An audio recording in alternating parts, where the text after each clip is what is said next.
সংসার আমার ভালো লাগে না, সংসার বিষের বড়ি। থাকি থাকি ইচ্ছা করে গলায় দেই দড়ি। পরিষ্কার হয় নাকি এত ডলা যায়?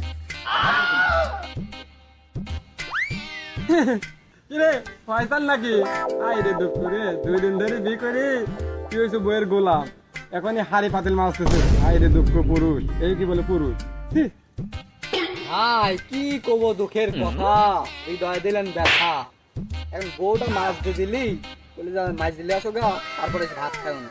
এই জন্য তাড়াতাড়ি করে পাতিলটা মাছ দিলি যাচ্ছি। কষ্টের শেষ নাই ভাই। ভাই আপনি কি জন্য আইছেন পুকুর ঘাটে? আর কথা কইস নি, আমার ওরকম কোনো কাজ নাই। ও তোর ভাবির একটা উন্না পুরাতন আছে, কইলি তুমি পুকুরে গোসল করতে যাচ্ছা, আমার উন্না একটু ধুইলে আসো। এ আর কি, মানে তোমরা যাচ্ছি যখন একটু ধুইলি যাই, সেরকম কিছু না। এই উন্নাটা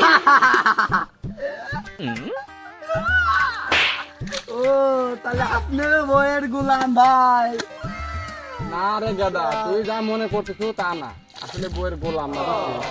আমি একটা পুরুষ মানুষ, ঠিক আছে? বইয়ের কথা শোনা ফল আমি না। বউ আমার কইছিল যে আগে থালা বাসনটা মাইজি তারপর উন্না ধুয়ে যাই। আমি তো বইয়ের কথা শুনবো না, আগে আমি উন্না ধোবো, তারপরে বাইরে যা থালা বাসন মারবো।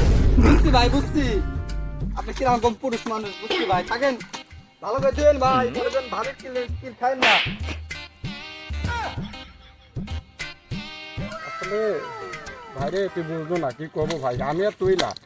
আমাদের সমাজে আমরা আসলে সবাই বইয়ের গোলাম, সবাই আমরা আসলে গোপনে গোপনে বইয়ের কথায় ওঠা বসা করি, ঠিক আছে? আর বাইরে খালি বড় বড় বাতেলা মারি, কিন্তু আসলে সত্যিকার হচ্ছে আমরা সবাই বইয়ের গোলামি করি।